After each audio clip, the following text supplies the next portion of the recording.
It's your girl Ash, and I am back with another video, and today I'm going to be reacting to Sam Onella Academy for the first time. But before I get into this reaction, I just want to say thank you so much. We did it. We hit a major milestone, 10K, and I'm going to be doing a Cash App giveaway to show my appreciation. All you have to do is just drop your Cash Apps in the comment, and I'm going to pin the winner. That's it. Point blank, period, simple. There's no catch. Just drop your Cash Apps down below and I will pin the winner.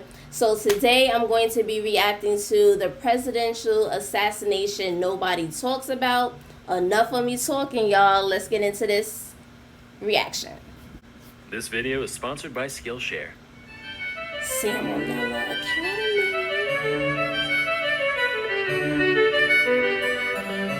Hey kids, John Wilkes Booth, Lee Harvey Oswald, Hitler, all people who gained massive notoriety by killing one of history's famous leaders. But Hitler killed himself. So that's hilarious. That is hilarious. But there are two Americans who committed an equally heinous crime as these three, yet their stories are seldom remembered, mostly because nobody really cares about the presidents they killed. Originally I was going to talk about both of them, but the video ended up being way too long, so today we'll just stick to, this one I guess. Charles J. Guiteau was a pretty silly guy, and to understand how a guy could be so silly, you gotta start with his youth. Guiteau was born in Freeport, Illinois in 1841. His mom had postpartum psychosis and died when he was 7, alongside 3 of his 5 siblings. His dad, meanwhile... You know what I realized, like, relearning about history? There were, like, a lot of health problems back in the day. That's what I'm starting to learn, notice. That's what I'm starting to notice, that there were, like, a lot of health problems and, like, parents dying, siblings dying. It's crazy. While was mega religious and made a big point out of instilling those values in his son, often physically. This influence molded Charles into a boy who sought nothing short of total approval from others and who would react very harshly to any criticism levied upon him. As a teen, he moved to Ann Arbor, Michigan for high school. He tried to get into the University of Michigan, but he goofed on the entrance exam. So he did what anyone in his situation would do and said, well, so much for real life. I'm gonna join a commune. Specifically, he became part of the Oneida community in New York. In some aspects, this place was a pretty run-of-the-mill religious fellowship. From each according to their ability, to each according to their need, yada yada. But there are a couple of things that made it special. First off, they followed a doctrine known as Christian perfectionism, whereby everyone would strive to live their lives completely free of sin and reach a divine level of perfection while still on earth. Now, this isn't really unique to Oneida, but whereas most people would achieve this through staunch discipline and careful self-reflection, these guys would just get together and take turns roasting the shit out of each and every member over any minute flaw they could possibly have. Real great for the psyche. They also practiced what was basically an early form of eugenics, where aspiring parents would have to submit an application and be judged by the committee on their moral and spiritual fortitude. If they were allowed to mate, children would be separated from the mom about a year after birth and raised communally in the children's wing. After all... Seriously? Wow, like, I've never knew this at all, ever. I've never even heard about this. In Oneida, New York? This is definitely a learning experience. Like, I appreciate videos like this teaching you about history, like things that you just don't know or things that you have forgotten.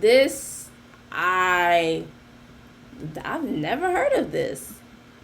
Wouldn't want any of those hopelessly flawed toddlers to think they're deserving of any affection whatsoever. Oneida also believed in what they called free love, which meant that anyone could bang anyone at any time, as long as they kept it hetero, and exclusive relationships of any kind were actually frowned upon, which seems like kind of a weird habit for people trying to 100% FC this whole Christianity thing, but whatever. But wait, you're saying, how can you have selective breeding at the same time as extremely unselective breeding? Aha! Right? See, that's where male continence comes in. Under this rule, a pair could go at it for as long as they wanted, with the caveat that the dude's not allowed to nut, pull out or otherwise. That way, it's not a sin. After all, as the Bible says, if the dick don't spit, you must acquit. Paradoxically, no such rule existed for the women. In fact, not only did the commune believe in female orgasms, they actually prioritized them, which is like unheard of in the 19th century. They'd even have the middle-aged women of the society train the teen boys in the art of holding in the old pelvic sneeze. That way, there wouldn't be any chance of conception in case the guy goofs up his first few tries. So anyway, young Gito joins this whole thing, and endured countless blows to his massive yet fragile ego, thinking he's at least gonna get a piece of this communal action. Except, the criticism towards him wasn't just a formality like it was for others. Everyone there genuinely fucking hated him, on account of the fact that he was a raving neurotic narcissist. He never caught a single piece of this allegedly free love, and after a while, they all started calling him Charles Get Out in the hopes that he'd leave. This is real. And after 5 long years of this abuse, Gito finally got the hint and moved to New Jersey. He tried starting a newspaper themed around the Oneida religion called the Daily Theocrat, except nobody cared, so that failed. He went back to Oneida and tried to sue the place in order to get back pay for all his voluntary unpaid labor while living there. But apparently I'm mad butthurt isn't a valid reason for prosecution, so that... Hold on. So he leaves Oneida because they basically kicked him out, and he goes to New Jersey. It doesn't work out in New Jersey with his job. So then he goes back to Oneida and tries to sue them because they don't want him there. They kicked him out. What? This is hilarious. Like, I know that it's true, but this is just like insanely funny and hilarious. Like, I went nowhere. Finally said, well, when your devotion to God has failed you, there's only one path in life left. Time to become a lawyer. He managed to pass an examination to gain admission to the Illinois bar, and subsequently joined a law firm in Chicago at the age of 27, where he met his soon-to-be wife, one Annie Bunn. Of course, Gito never really got to be a lawyer. He only argued in one actual court case. Most of his time was spent doing bill collection for random clients. This job gave him insight into how debtors think and operate, which allowed him to turn into quite the con man, dodging bills whenever and wherever he saw the opportunity. Even on the job, he'd frequently charge exorbitant contingency fees after the fact, upwards of 75%. And sometimes he'd just keep it all and completely ghost his clients. After all, what are they gonna do? Send another bill collector? Well, it turns out they did, so Gito and his wife fled to New York. Here he ditched law and started getting into politics. Specifically, he wrote and delivered a speech in favor of Horace Greeley, the 1872 Democratic presidential candidate. And he somehow got it in his head that if Greeley won, his campaign would be so greatly indebted to him that they'd fulfill his desires to be the Minister of Chile, as though a total rando like him could just, name a job and it would be his. In reality, the speech was an incoherent mess heard by next to no one, and Greeley lost by a landslide. As the years passed, Annie got real sick of living life on the run with a broke-ass bitch, and Charles was none too keen on her weighing him down either. But back in the day, you couldn't just divorce someone willy-nilly, you needed a valid reason for it. So Charles concocted the brilliant scheme of banging a prostitute and then having her testify in court. The plan worked, with the pair successfully divorcing in 1874, and the only downside was syphilis. Whoops. Gito started dabbling in theology again. Syphilis was definitely a big thing back then, even during I think World War II, I believe. No, is it World War II? One of I don't know if it's World War I or World War II, but I definitely know back then syphilis was definitely like pretty much a lot of people had syphilis back then. If I'm not mistaken, I definitely remember that, reading that syphilis was definitely a big thing back then.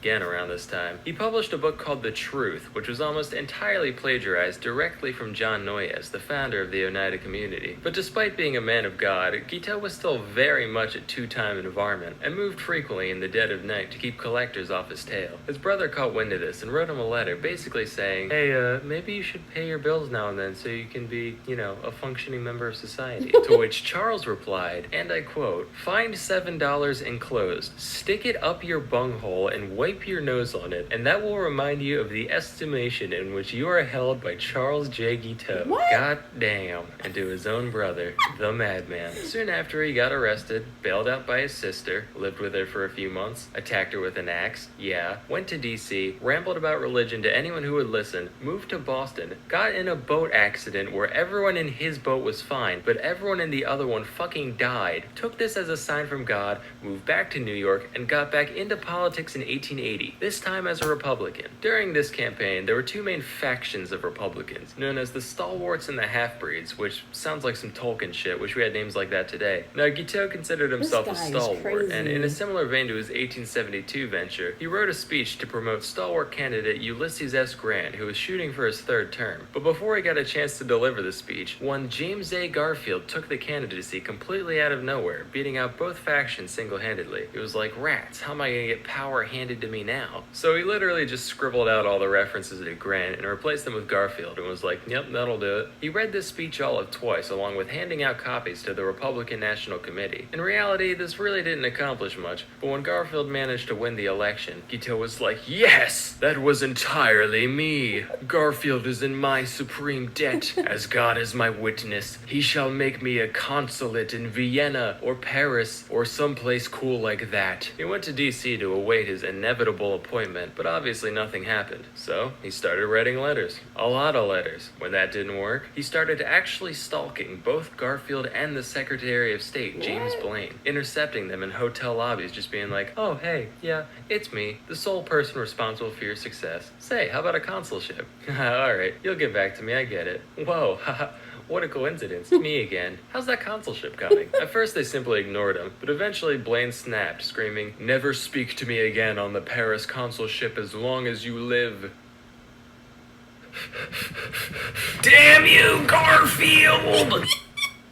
I sense a disturbance in the force. Maybe daylight savings just made Monday an hour longer. Wow, Garfield, that was quite the wisecrack. It's amazing how you managed to keep things fresh year after year. Burn in hell, beige dog. At this point, Guiteau completely renounced any faith in the current administration, and after a lifetime of clout chasing met only with disappointment, he decided his only option was straight up going postal. He convinced himself that it was now God's will to remove Garfield from this mortal plane in order to put his stalwart vice president, Chester Alan Arthur, into power. When he went to buy a revolver, he was given the choice between a wood grip and an ivory grip. He went with the ivory one for no other reason than he thought it would look cooler in a museum, and on July 2nd, 1881, he ambushed Garfield at the Baltimore and Potomac Railroad Station, shooting him twice in the back and mortally wounding him, all because he wouldn't give him a job. Garfield managed to hang on for 11 weeks before finally dying, which sounds like hell. Today's modern physicians actually believe that Garfield could have easily survived the incident if it weren't for doctors digging through him with unsanitized tools. Hey, modern medicine, thanks for not being worse than literally no medicine. It means a lot. But that didn't stop Guiteau from being formally charged with murder, and that's exactly what he wanted. Matter of fact, Guiteau was over the moon, taking his new nationwide infamy as the fame he always deserved. His trial was just bananas, with Guiteau hurling obscenities at just about everyone there, including his own defense team, and formatting his testimony as an epic poem which he recited in full. He even dictated an autobiography to the New York Herald, which, get this, he ended with a personal ad for a nice Christian lady under 30 years of age. What a baller. When the guilty verdict was read, he called everybody there low consummate jackasses, and on June 30th, 1882, Guiteau smiled and waved to his adoring fans as he was walked to the gallows, where he recited a repetitive, deranged poem he wrote that morning, which was performed in a high-pitched falsetto voice, since it was written in the point of view of a child. He asked for a full orchestra to play during the reading, which I don't have to tell you that went nowhere. And promptly thereafter, he was hung. When the gallows dropped, people were probably like, ugh,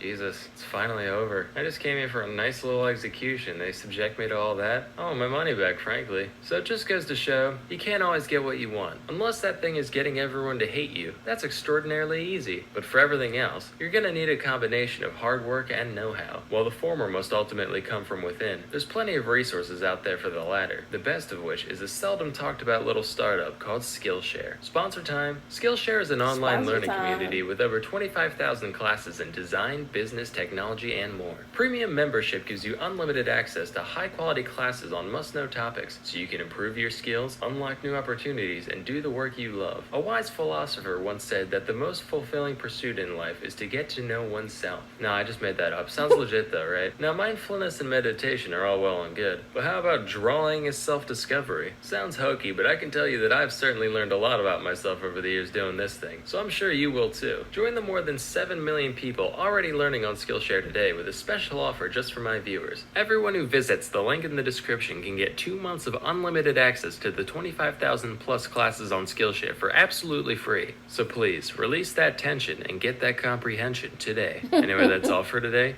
Till next time, I'm Sam and Ella, and I oop and I oop. That is hilarious. Oh my goodness. I've actually never heard of that assassination. Like, clearly Charles was kind of crazy and he just wanted notoriety. He just wanted to be famous. He just wanted to be a part of something.